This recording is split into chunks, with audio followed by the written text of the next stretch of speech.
दोस्तों नमस्कार, मैं जगन्नाथ गौतम।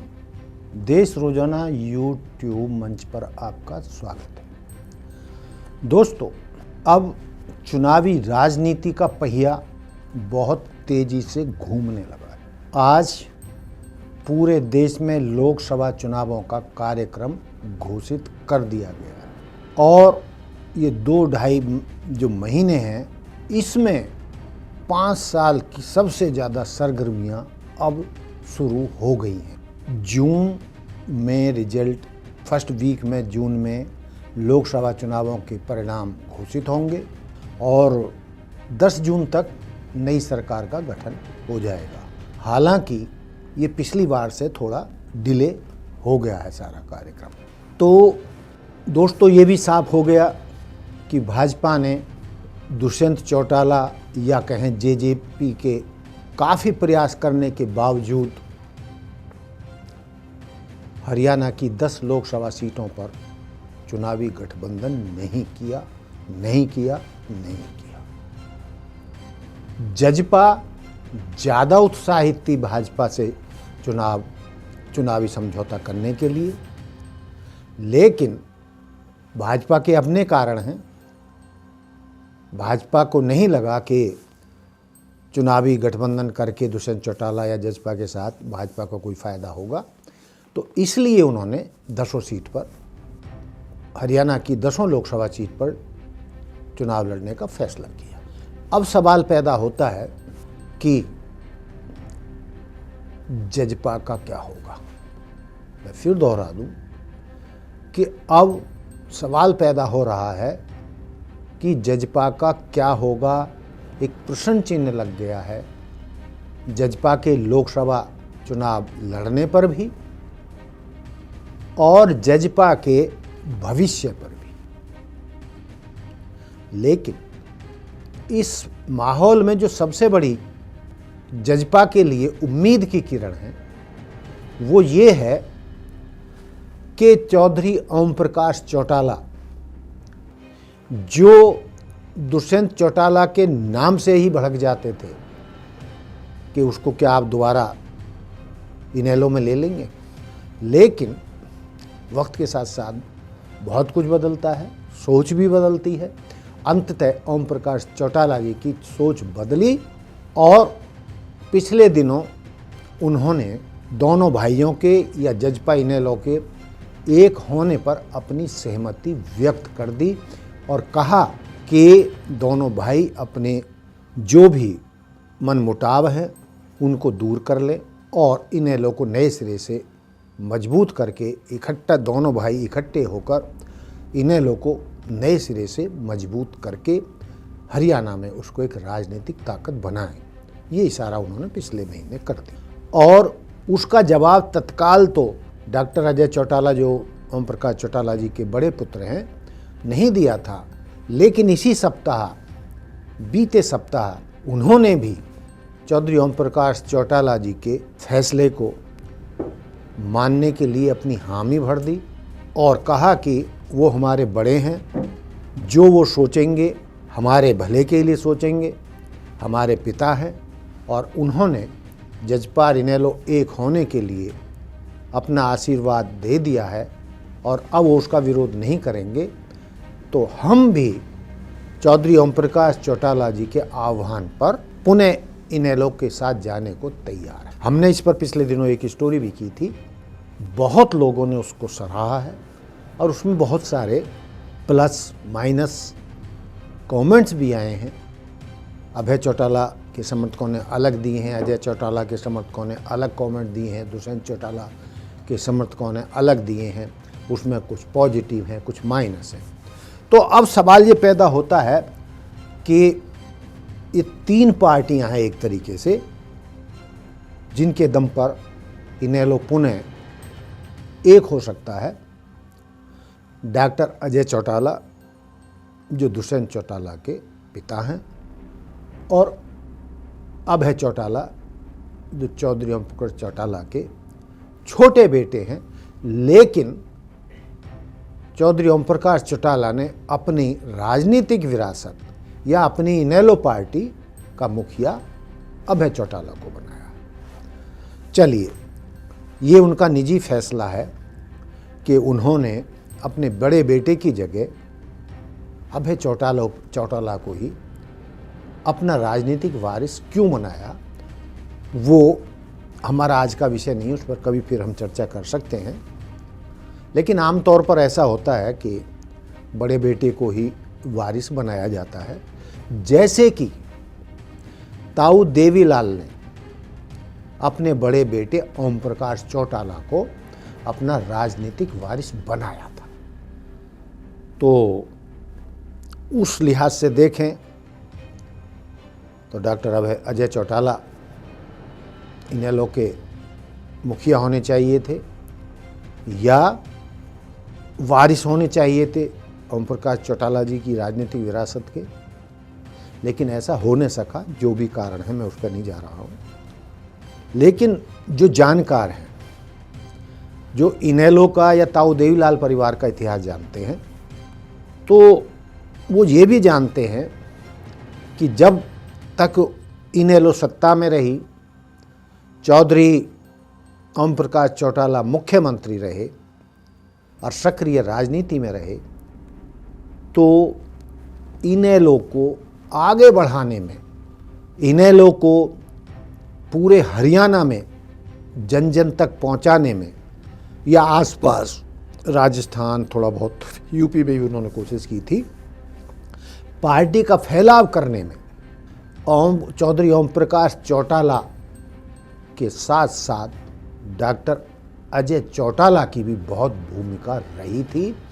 और आप ये कहने में भी मुझे कोई गुरेज नहीं है, और हरियाणा के जनता भी जानती है कि ओम प्रकाश चौटाला और अजय चौटाला ने ही इनेलो को खड़ा किया राज्य में और उसको सत्ता में लाए दोनों बाप बेटे मिलकर, जबकि छोटे बेटे अभय चौटाला की भूमिका सीमित थी या उनकी राजनीति आमतौर पर उनके गृह नगर, गृह जिले सिरसा तक ही सीमित थी। तो इस नज़रिए से देखें तो अजय चौटाला का हक ज़्यादा बनता था, उन्होंने ज़्यादा मेहनत की थी। हालांकि जो शिक्षक भर्ती घोटाला था उसमें बाप बेटे 10-10 साल की जेल काटे, उनका बहुत कीमती समय भी वहाँ ज़िंदगी का ख़त्म हुआ और उसका पार्टी को भी खामियाजा भुगतना पड़ा। तो अब सवाल पैदा हो रहा है कि जब डॉक्टर अजय चौटाला ने भी अपनी सहमति एक होने के लिए जता दी है और परिवार के मुखिया चौधरी ओम प्रकाश चौटाला भी आशीर्वाद अपना दे चुके हैं दोनों बेटों को कि वे दोनों अपने मन मुटाव या जो भी उनकी गलतफहमियां हैं उनको दूर करके अब एक हो जाए, इनेलो में जजपा का विलय कर लें और इकट्ठे होकर राजनीति करें, तो बहुत ज़्यादा मजबूती से उनकी पार्टी आगे बढ़ पाएगी। अब सवाल ये पैदा होता है कि पेच आखिर अटका तो कहाँ अटका है। तो जानकार बताते हैं कि भाई जब एक तरीके से बहुमत की बात करें तो चौधरी ओम प्रकाश चौटाला और अजय चौटाला एक पेज पर खड़े हैं, लेकिन अभी तक अभय चौटाला ने दोनों भाइयों का एक होने पर या जजपा के इनेलो में विलय होने के या एक साथ मिलकर चुनाव लड़ने पर हामी नहीं भरी है। इसलिए जजपा और इनेलो के गठबंधन का या चुनावी गठबंधन का या विलय का मामला इसलिए लेट हो रहा है। लेकिन इसमें भी दो राय नहीं है कि यदि दोनों भाई एक नहीं हुए तो उनकी ताकत बिखरी रहेगी, उनके वोटर बटे रहेंगे और वो आने वाले, चाहे वो लोकसभा चुनाव हों और चाहे वो विधानसभा के आने वाले चुनाव रहे हों, वो अपेक्षित सफलता नहीं प्राप्त कर पाएंगे, ना ही सत्ता में लौट पाएंगे।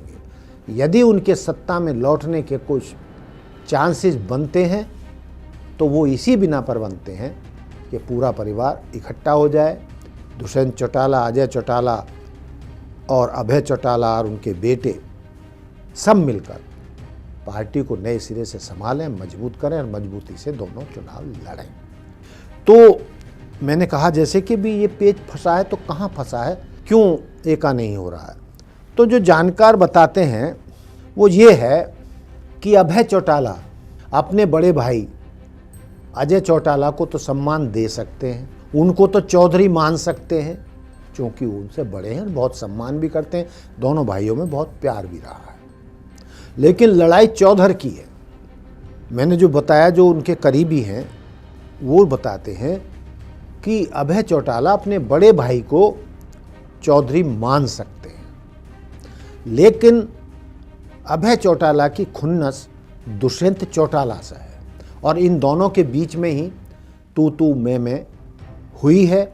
और जो असली दोषी पार्टी को तोड़ने का माना जाता है ओम प्रकाश चौटाला जी और अभय चौटाला जी की नज़र में या उनके नज़रिए से, वो दुष्यंत चौटाला है और वो बहुत तेज़ी से आगे बढ़ना चाहता है या चाहता था, इसलिए उसने पार्टी को तोड़ने का काम किया।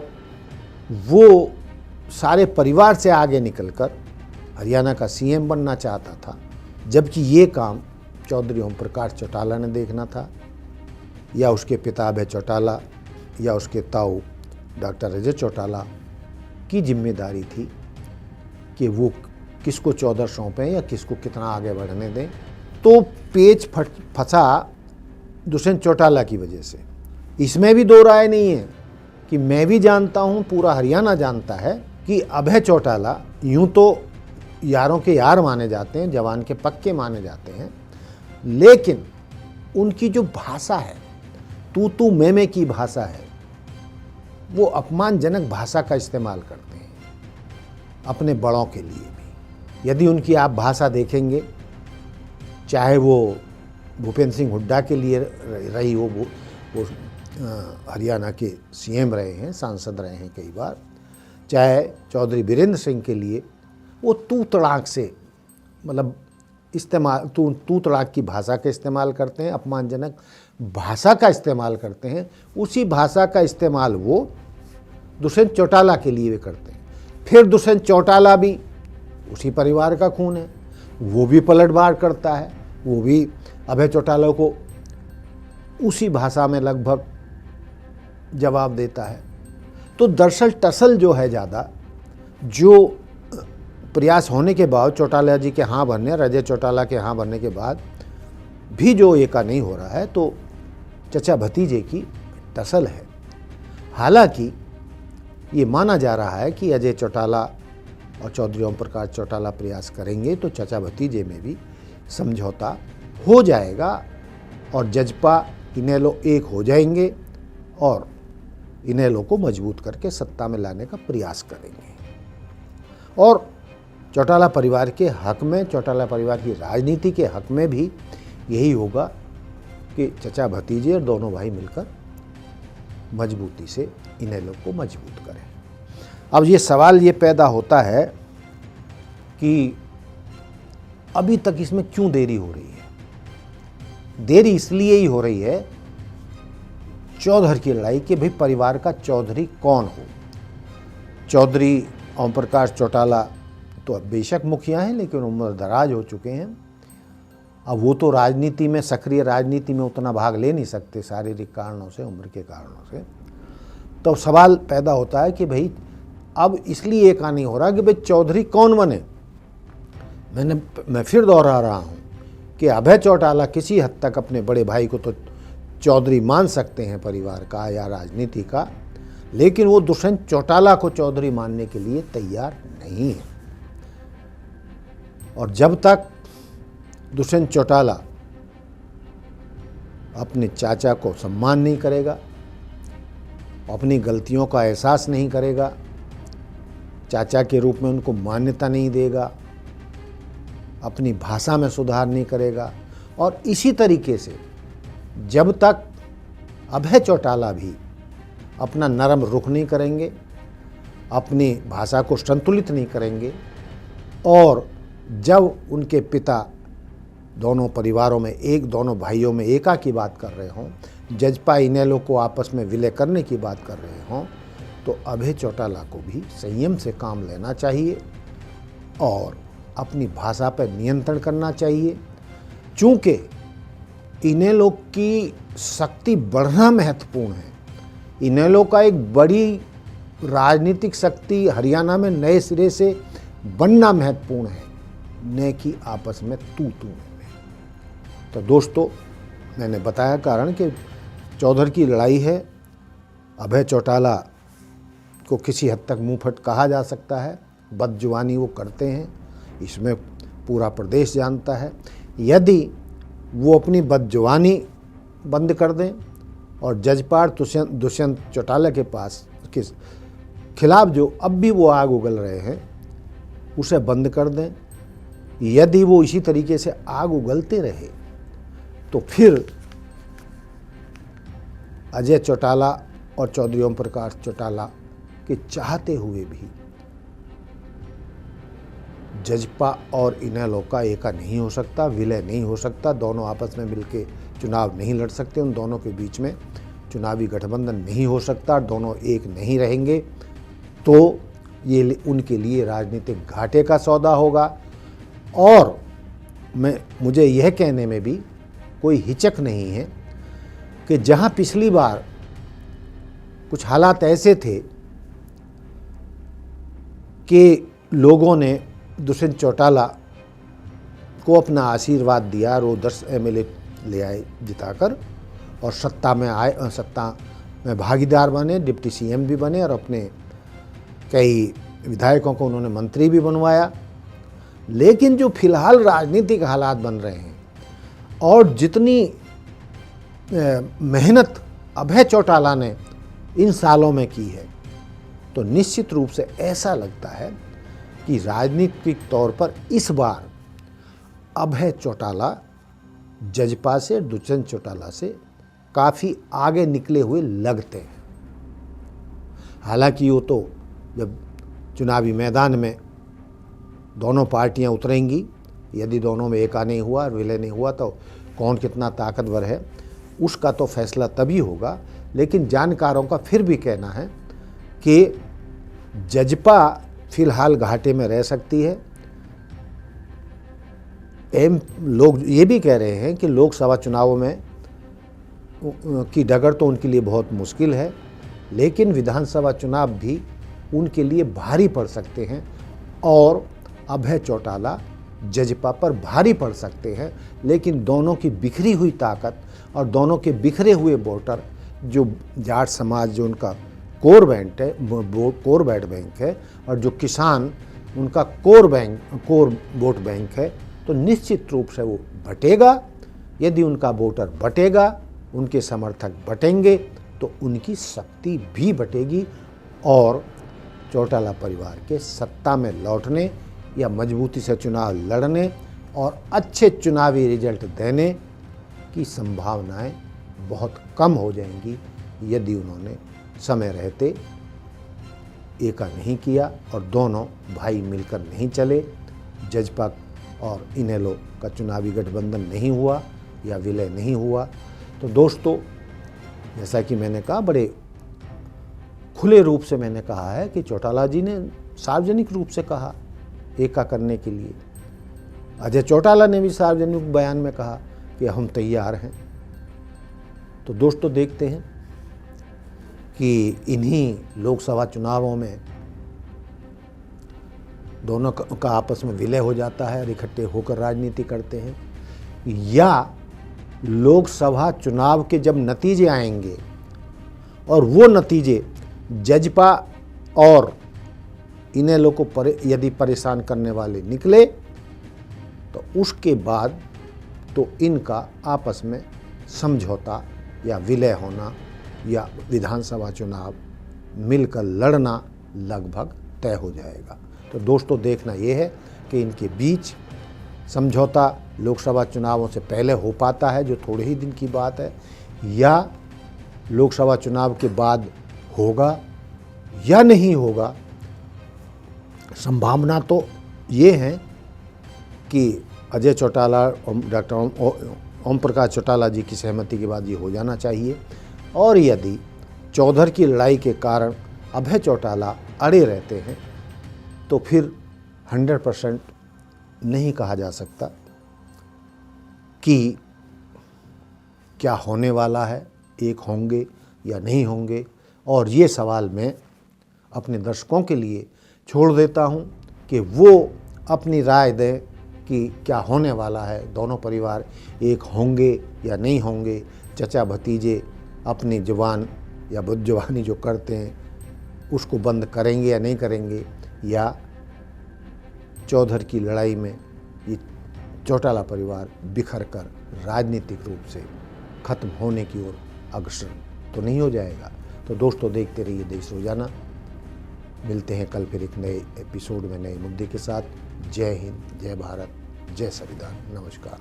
हमारे साथ जुड़े रहने के लिए देखते रहिए देश रोजाना का YouTube चैनल सब्सक्राइब कीजिए। साथ ही देश रोजाना की खबरें सबसे पहले देखने के लिए प्रेस कीजिए बेल आइकन।